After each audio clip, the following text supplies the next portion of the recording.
I will show you how to unlock keyboard on laptop and PC.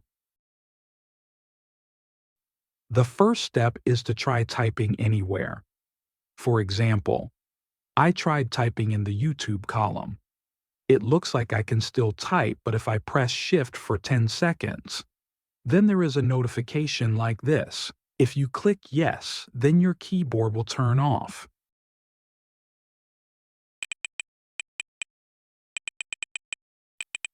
If your keyboard turns off, try pressing Shift again for 10 seconds.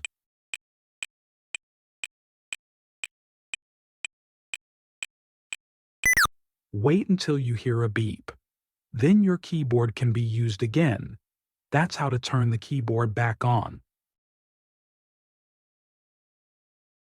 Thanks you for watching, and if you haven't subscribed yet, be sure you hit subscribe button.